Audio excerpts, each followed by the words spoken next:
नमस्कार दोस्तों, विद्यार्थियों और छात्रों। मैं डॉक्टर सत्येंद्र कुमार राय, विभागाध्यक्ष, प्राचीन इतिहास, पुरातत्व एवं संस्कृत विभाग, श्री विश्वनाथ पीजी कॉलेज, कलां सुल्तानपुर। आज का वीडियो जो मैंने रखा है वह है इतिहास के कुछ बेसिक तथ्य पे। जैसा कि पिछले वीडियो में मैंने बताया कि कोरोना महामारी को ध्यान में रखते हुए पठन पाठन की प्रक्रिया जो है वह हमें वीडियो के द्वारा करना है।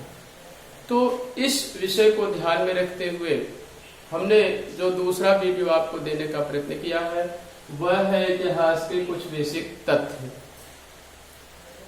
अगर यह पसंद आता है तो आप इसे अपने द्वारा अपने मित्रों तक और इस साइट को जो है वह सब्सक्राइब करेंगे और कमेंट देंगे। इतिहास के बेसिक तथ्य की जब हम चर्चा करते हैं तो सबसे पहला प्रश्न उठता है, जिस देश में हम रहते हैं इस देश का नाम क्या है। तो इस देश का प्राचीन नाम जो हमें मिलता है वह भारतवर्ष के रूप में मिलता है। भारतवर्ष के साथ साथ ही यहाँ आर्यावर्त की भी चर्चा होती है, क्योंकि वैदिक ग्रंथों की रचना जो है वह आर्यों द्वारा की गई है। तो इसका भारतवर्ष के साथ साथ आर्यावर्त नाम मिलता है। जहां आर्यों का निवास स्थल हो उसे हम आर्यावर्त कहते हैं। एक सरल सी बात दिमाग में आती है कि भारतवर्ष का भाव क्या होता है, तो मैंने ऊपर इंडिकेट किया है भारतवर्ष का अर्थ। भारतवर्ष के अर्थ में मैंने भारत को दो भागों में विभाजित किया। पहला शब्द मैंने लिखा भा और दूसरा शब्द मैंने लिखा रथ। भा का अर्थ होता है आभा या प्रकाश और रथ का अर्थ होता है निरंतर। जहां पर निरंतर आभा और प्रकाश हो उसे हम भारतवर्ष कहते हैं।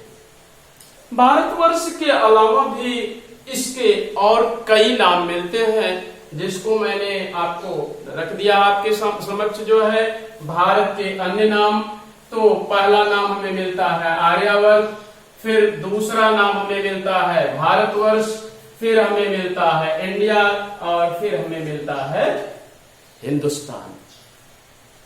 आर्यों के निवास स्थल के नाते इसे हम आर्यावर्त कहते हैं।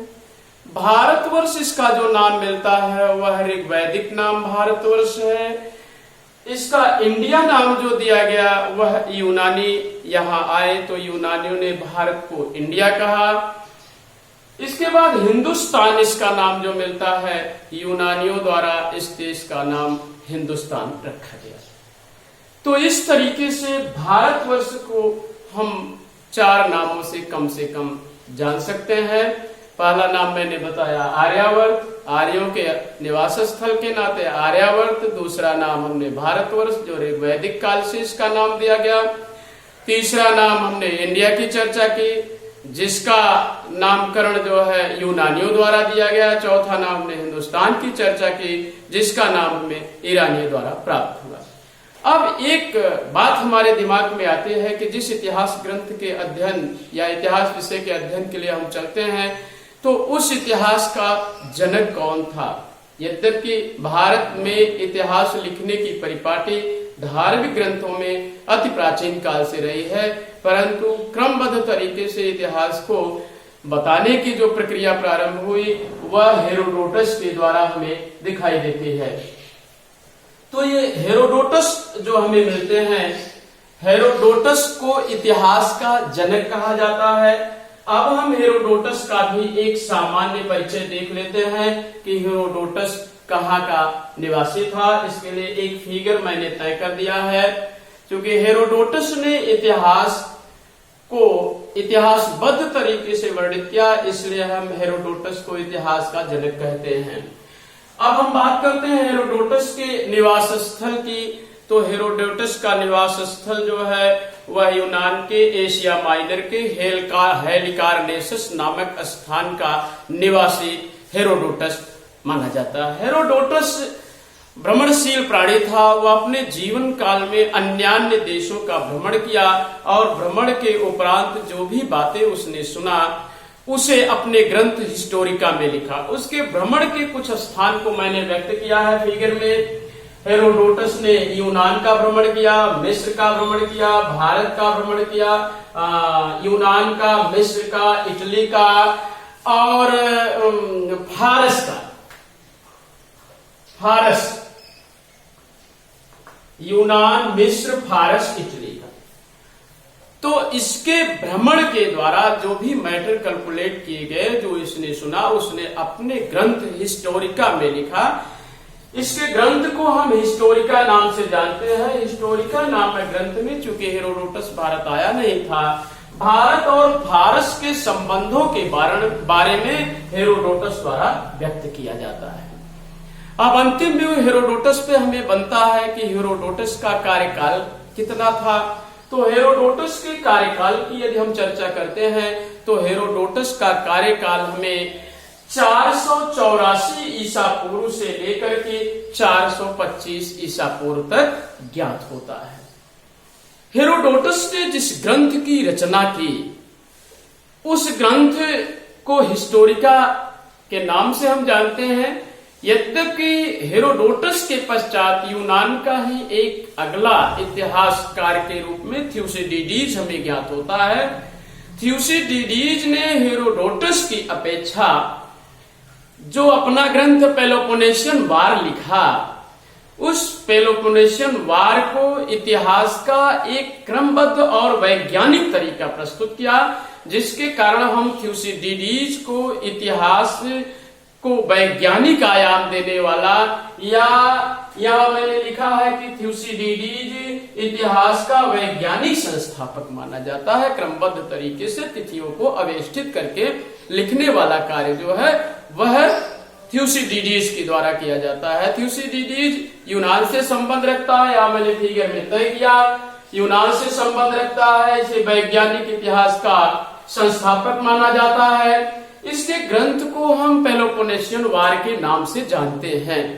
पेलोपोनेशियन वार जो है, इसमें हम स्पार्टा और एथेंस के संघर्ष, जो स्पार्टा और एथेंस के बीच युद्ध हुआ, उस संघर्ष का विवरण हमें इस ग्रंथ में ज्ञात होता है। तो एक तरह से इतिहास को वैज्ञानिक स्वरूप प्रदान करने वाला, क्रमबद्ध तरीके से लिखने वाला दूसरा इतिहासकार हमें थ्यूसिडिडीज मिलता है, जिसे हम वैज्ञानिक इतिहास का जनक कहते हैं। अब हम थ्यूसिडिडीज के भी यदि कार्यकाल की चर्चा करें तो थ्यूसिडिडीज का कार्यकाल 460 ईसा पूर्व से लेकर के 400 ईसा पूर्व तक ज्ञात होता है। अब हम इतिहास विषय के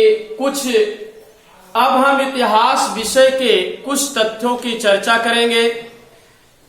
इतिहास को हमने पिछले वीडियो में बताया था कि इतिहास का जो अध्ययन है, भारत का एक फिगर मैंने बनाया था। मैं पुनः उस फिगर को यहाँ आपके सामने प्रस्तुत कर देता हूं, आप इसे देख सकते हैं।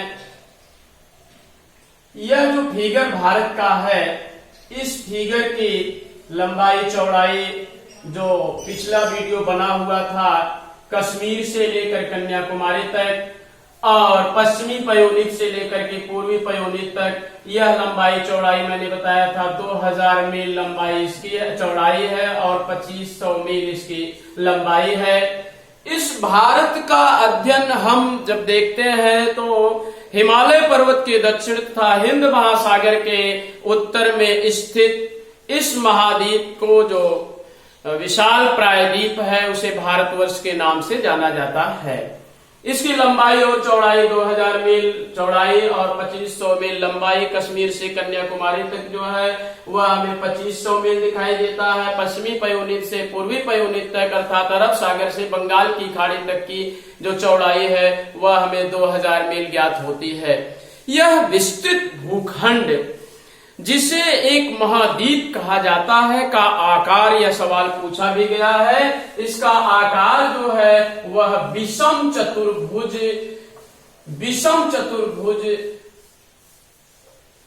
दिखाई देता है। इसका आकार जो है वह विषम चतुर्भुज जैसा दिखाई देता है, तो इसे विषम चतुर्भुज कहते हैं। भौगोलिक रूप से यदि हम भारत का अध्ययन करते हैं तो भौगोलिक रूप से भारत को मुख्यतः 4 भागों में विभाजित किया जा सकता है। पहला भाग होता है उत्तर का पर्वतीय प्रदेश, दूसरा भाग होता है गंगा तथा सिंधु का मैदान, तीसरा भाग होता है दक्षिण का पठार और चौथा भाग होता है सुदूर दक्षिण का क्षेत्र। अब हम पहले भाग का यदि बात करें तो हमें देखना है कि उत्तर का पर्वतीय प्रदेश ये हमें पहले भाग के रूप में दिखाई देता है। दूसरा हम देखते हैं तो गंगा और सिंधु का मैदान हमें दिखाई देता है, जिसका हम अध्ययन करते हैं भौगोलिक दृष्टिकोण से। तीसरा भाग यदि हम देखते हैं तो दक्षिण का पठार हमें दिखाई देता है, जिसमें बिंद सतपुड़ा की पहाड़ियां आती है। चौथा भाग यदि हम देखते हैं तो सुदूर दक्षिण का मैदान, जहां चोल चेर पांड्य राज्य की हम चर्चा करते हैं। जब हम दक्षिण भारत का इतिहास अध्ययन करते हैं तो वहां दक्षिण भारत के इतिहास में हम यह चर्चा करते हैं कि दक्षिण भारत के इतिहास का अध्ययन सुविधा के दृष्टिकोण से हम 2 भागों में करते हैं। पर जो दूसरा भाग हमारा होता है वह सुदूर दक्षिण होता है। सुदूर दक्षिण में अशोक के स्तंभ अभिलेख में भी चोल चेर पांड्य राज्य की चर्चा की जाती है। तो इस तरीके से भारत को भौगोलिक दृष्टिकोण से हम 4 भागों में विभाजित करके अध्ययन करते हैं।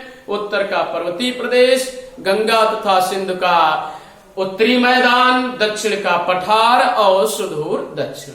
अब एक विशेष चर्चा, अभी मैंने थ्यूसिडिडीज की चर्चा की, हेरोडोटस की चर्चा की। इन दोनों इतिहासकारों का कार्यकाल मैंने ईसा पूर्व में डिवाइड किया। मैंने लिखा कि 460 ईसा पूर्व से 400 ईसा पूर्व थ्यूसिडिडीज का कार्यकाल और 484 ईसा पूर्व से लेकर के 425 ईसा पूर्व तक हेरोडोटस का कार्यकाल। तो मेरे दिमाग में ये प्रश्न उठता है, ये ईसा पूर्व है क्या?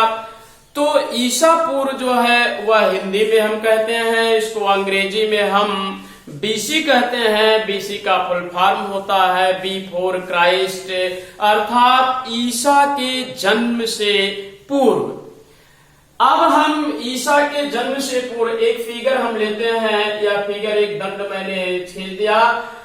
भौगोलिक कारों द्वारा और लोगों द्वारा मान्यता है कि 6 से 7 अरब वर्ष तक, ये 6 से 7 अरब वर्ष तक मैक्सिमम हम पृथ्वी की उत्पत्ति की चर्चा करते हैं कि 6 से 7 अरब वर्ष पूर्व पृथ्वी का आविर्भाव हो चुका था। तो 6 से 7 अरब वर्ष से लेकर के और एक तक की जो घटनाएं घटी उसे हम ईसा पूर्व कहते हैं। क्यों कहते हैं? क्योंकि जब 1 आया, 0 के बाद 1 आया, तो 1 के ही दिन ईसा मसीह का जन्म हुआ, जिसे हम ईसाई धर्म का प्रवर्तक कहते हैं और जीसस क्राइस्ट कहते हैं। तो ईसा मसीह एक धर्म के संस्थापक के रूप में महत्वपूर्ण धार्मिक व्यक्ति हमें मिले। तो ईसा पूर्व के जन्म से पहले की जो घटनाएं घटी उसे हम ईसा पूर्व कहते हैं, और ईसा मसीह के जन्म के पश्चात जो घटनाएं घटी उसे हम एडी कहते हैं। एडी जो है वह अंग्रेजी शब्द है। एडी का तात्पर्य होता है एनो डोमिनी। इसको हम हिंदी में कहते हैं ईसा के जन्म से इसे हम लेते हैं, ईसा मसीह के जन्म के समय से हम लेते हैं। अब कभी कभी हम बीसी के स्थान पर और एडी के स्थान पर, एनो डोमिनी और बिफोर क्राइस्ट, कभी कभी हम बीसी के स्थान पर बीसीई का प्रयोग करते हैं, और एडी के स्थान पर हम जो एडी है, एडी के स्थान पर हम सीई का प्रयोग करते हैं। अब ये बीसीई क्या है और सीई क्या है, इसकी चर्चा करना नितांत आवश्यक है। बीसी के जगह जो बीसीई का प्रयोग होता है उसका भाव क्या होता है? बिफोर कॉमन एरा, अर्थात ईसा मसीह के जन्म से पहले का कार्यकाल। फिर हम एडी का प्रयोग करते हैं, एडी के जगह सीई का प्रयोग करते हैं। तो सीई का प्रयोग जो होता है इसका भाव क्या होता है? तो इसका भाव होता है कॉमन एरा। अब एक और हमें तिथियों के रूप में प्रयोग की बात मिलती है तो तिथियों के रूप में कभी कभी हम बीपी के अंग्रेजी शब्द का प्रयोग करते हैं, जिसका भाव होता है बिफोर प्रेजेंट, अर्थात वर्तमान से पहले बीपी का प्रयोग करते हैं। तो बीपी का प्रयोग जो होता है वो होता है वर्तमान से पहले। तो जो तिथियों का भ्रम हमें है, यह तिथियों का भ्रम हमें एडी, बीसी, बीसी, सी और बीपी जो है इसको अपने दिमाग में पहले बैठा लेना है, ताकि हमें इतिहास की किसी भी स्थिति की जानकारी करना हो तो हम भ्रम में न फंसे। अब एक बहुत महत्वपूर्ण प्रश्न हमारे सामने आता है कि हम इन तिथियों का प्रयोग कब से करते हैं, होना भी चाहिए दिमाग में। तो इन तिथियों का प्रयोग लगभग हम 200 वर्ष से करते चले आ रहे हैं। क्यों करते चले आ रहे हैं? 200 वर्ष से हम इन तिथियों का प्रयोग क्यों करते चले आ रहे हैं? तो इन तिथियों का प्रयोग हम लोग इसलिए करते चले आ रहे हैं क्योंकि विश्व के अधिकांश देश जो हैं वह काल गणना के लिए क्रिश्चियन एरा का प्रयोग, क्रिश्चियन काल का प्रयोग करते हैं। इसलिए भारत भी वैश्विक देशों के समूह में तिथियों के प्रयोग हेतु क्रिश्चियन एरा का प्रयोग करता है, बीसी, एडी, बीसीई, सीई और एडी। तो आज के इस वीडियो में मैं इन तथ्यों को रख रहा हूं। यदि यह तथ्य पसंद आता है तो आप इसे अपने साथियों तक, मित्रों तक शेयर करेंगे, आइकन जब दबाएंगे और सब्सक्राइब करके इसमें जो कमेंट होगा वह आप लिखेंगे। धन्यवाद।